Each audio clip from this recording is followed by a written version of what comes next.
বীর শহীদ রাজেশ ওরাংয়ের প্রয়াণ দিবস। দেশের সুরক্ষায় যারা নিজেদের জীবন উৎসর্গ করেন তাদের আমরা বীর বলে সম্বোধন করি, কিন্তু সেই বীর যখন চলে যায় তখন তার পরিবারের শূন্যতা কি আমরা পূরণ করতে পারি? আজকের প্রতিবেদন বীরভূমের মোহাম্মদ বাজারের সেই বীর সন্তানকে নিয়ে, যিনি দেশের সীমানা রক্ষা করতে গিয়ে হাসি মুখে প্রাণ দিয়েছিলেন। 2020 সালের 16 জুন ভারত চীন সীমান্তে উত্তপ্ত পরিস্থিতির মধ্যে দেশের ভূমি রক্ষা করতে গিয়ে শহীদ হয়েছিলেন বীরভূমের গর্ব রাজেশ ওরাং। গতকাল ছিল তার মৃত্যুবার্ষিকী, কিন্তু অত্যন্ত আক্ষেপের বিষয়, এই বিশেষ দিনে সেই শহীদের স্মৃতির উদ্দেশ্যে শ্রদ্ধার্ঘ অর্পণ করতে বা একটি মালা দিতেও তেমন কাউকে দেখা গেল না। একমাত্র সন্তানকে হারিয়ে শহীদের বাবা সুভাষ ওরাং এবং তার পরিবার আজও গভীর শোকের ছায়ায় দিন কাটাচ্ছেন। আগে অন্যের জমিতে চাষবাস করে সংসার চালাতেন সুভাষবাবু, কিন্তু এখন আর শারীরিক সক্ষমতা এবং মানসিক অবস্থার কারণে সেই কাজ করা সম্ভব হয় না। শহীদের প্রতি চরম অবহেলা বা বিস্মৃতি সত্যি বেদনাদায়ক। আজ সাঁইথিয়ানিউজ.com এর পক্ষ থেকে আমরা শহীদ রাজেশ ওরাংয়ের প্রতিকৃতিতে মাল্যদান করে আমাদের বিনম্র শ্রদ্ধা নিবেদন করলাম। আমরা শহীদের পরিবারের প্রতি জানাই আমাদের গভীর সমবেদনা। দেশের বীর সন্তানকে শ্রদ্ধা জানানো আমাদের সকলের নৈতিক দায়িত্ব। আমরা যেন তাকে ভুলে না যাই। শহীদ রাজেশ ওরাং অমর রহে। জয় হিন্দ।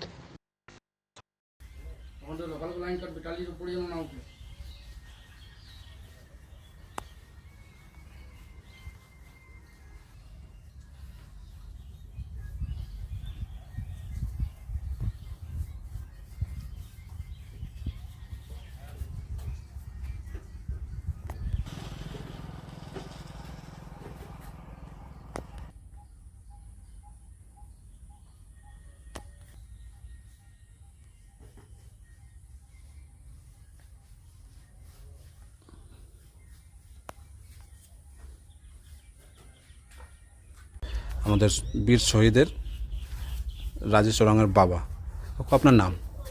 নাম হচ্ছে সুভাষ সুভাষ ওরাং। আচ্ছা, গতকাল তো আমাদের রাজেশ ওরাংয়ের মৃত্যু দিবস ছিল। কেউ এসছিল, কোনো নেতা মন্ত্রী বা কোনো রাজনৈতিক দলের কেউ? না, কেউ আসেনি। খোঁজ খবর নেয় এখন কেউ? খোঁজ খবর নেই, এমনি ফোনে খোঁজ খবর নেই। বাড়িতে এসে খোঁজ খবরও নেয় না? বাড়িতে এই মতো নতুন হয়েছে তো মন্ত্রী বলে সব দাঁড়ান আর আসবে। মেয়ে তো চাকরি করে। এটা চাকরি করছে। আচ্ছা, গতকালকে এখানে যে কোনো অনুষ্ঠান হয়েছিল?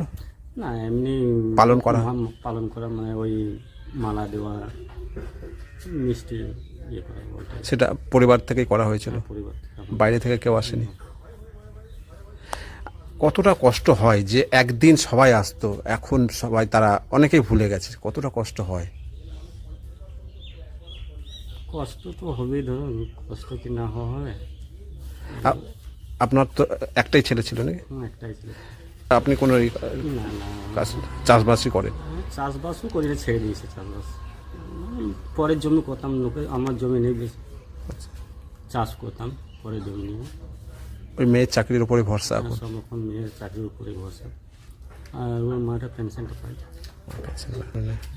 বাহিনী থেকে, মানে কেন্দ্র সরকার থেকে বা বাহিনী থেকে কোনো? হ্যাঁ, নেই, ফোনে করে ও, শুধু খোঁজ খবরটা নেই? খোঁজ খবরটা। তারপর প্রোগ্রাম ছিল এই কিছুদিন আগে, নিয়ে যাওয়ার জন্য ওর প্রস্তুত ছিল যে যুদ্ধ লেগে গেছে। আচ্ছা আচ্ছা। নিয়ে যায়নি।